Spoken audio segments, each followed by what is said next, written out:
কলকাতার ইতিহাসের পাতা ঘাটলে এই গৌরী সেনকে সত্যিই পাওয়া যায়। এই গৌরী সেন আসলেই ছিলেন। এই গৌরী সেন, তার পুরো নাম কোথাও গৌরীকান্ত সেন, আবার কোথাও গৌরী শঙ্কর সেন। বাংলায় একটি প্রবাদ আছে, লাগে টাকা তো দেবে গৌরী সেন, শুনেছেন নিশ্চয়। কিন্তু এই যে গৌরী সেন যে ব্যক্তির কথা হচ্ছে, তিনি আসলে কে? কেনই বা আমাকে আপনাকে টাকা দিতে যাবে?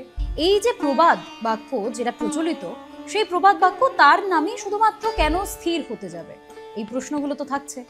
কিন্তু পুরনো কলকাতার ইতিহাসের পাতা ঘাটলে এই গৌরী সেনকে সত্যিই পাওয়া যায়। এই গৌরী সেন আসলেই ছিলেন। এই গৌরী সেন, তার পুরো নাম কোথাও গৌরীকান্ত সেন, আবার কোথাও গৌরী শঙ্কর সেন।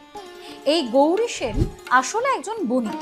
তিনি ব্যবসা করতে কলকাতায় এসেছিলেন 1772 সালে, একটু বোধহয় ভুল হলো, 1732 সেই সালে তিনি এখানে এসেছিলেন। তিনি আসলে হুগলির বাসিন্দা। তারপর তিনি কলকাতায় আসেন, আর কলকাতায় আসার পর তিনি এবং তার বন্ধু দুজনে মিলে নিজেদের ব্যবসার সূত্রপাত করেন। সেই ব্যবসার সূত্রপাত তো হলো, তারা যে ব্যবসা করতেন সেই দস্তার ব্যবসায় তারা প্রচুর লাভ করেছিলেন সেই সময়। কিন্তু তারা ঠিক করলেন, তিনি এবং তার যে বিজনেস পার্টনার দুজনে মিলে ঠিক করলেন যে না, চলো এবার একটা জাহাজ কেনা যাক। তারা জাহাজ কিনলেন, দস্তা বোঝাই জাহাজ কিন্তু এই দস্তা বোঝাই জাহাজ কেনার পর তারা সেই জাহাজটিকে যখন নিজেরা একটু পরীক্ষা নিরীক্ষা করতে দেখলেন, তখন সেখানে তারা জাহাজ বোঝাই রূপো পেলেন। আর সেই রূপো পাওয়ার পর বুঝতেই পারছেন, রূপো একেবারে দস্তার দামে কিনে ফেলেছেন, মানে একেবারে জলের দরে পেয়ে গিয়েছেন তারা। আর খুব স্বভাবতই কেউ যদি এমন জিনিস দেখে যে দস্তা বোঝাই জাহাজ ভেবেছিলেন আর পাচ্ছেন রূপো বোঝাই জাহাজ, একেবারে কপাল খুলে যাওয়ার মতো বিষয়।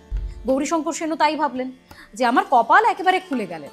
কিন্তু এই যে কপাল খুলে গেল, সেই কপাল খুলে যাওয়াটাকে তিনি ঈশ্বরের আশীর্বাদ মনে করেছেন, দেবী লক্ষ্মীর আশীর্বাদ মনে করেছেন। সেই কারণে তিনি এই যে টাকা, তার রীতিমতো বিলোতে থাকলেন। যারা ঋণে, যাদেরকে বন্দি করে রাখা হতো ঋণ শোধ করতে না পারায়, তাদের তিনি ঋণ মিটিয়ে দিতেন। কোনো বাবা যদি তার মেয়েকে বিয়ে দিতে না পারতেন, সেই সময় তিনি বিয়ে পর্যন্ত দিয়ে দিতেন। এছাড়াও আরো বিভিন্নভাবে তিনি সেই সময় তার আশেপাশে যে মানুষজনরা ছিলেন তাদেরকে এই অর্থ দিয়ে তিনি সব রকমভাবে সাহায্য করতেন। আর সেখান থেকেই এই যে প্রবাদ বাক্য বাংলার, লাগে টাকা তো দেবে গৌরী সেন, তার প্রচলন হয়। বর্তমান সময়ে কত মানুষই তো আমরা দেখেছি লাখ লাখ টাকা ডোনেট করেন, কিন্তু কটা মানুষ আছে বলুন তো যারা বাংলার বুকে, বাংলার মানুষের বুকে বা প্রবাদ বাক্য এদের বুকেও একটা এত গভীর দাগ কেটে গেছেন? গৌরী সেন যে আসল ব্যক্তিত্ব, আর তিনি সেই দাগটি কেটে যেতে পেরেছেন বাংলার ইতিহাসে।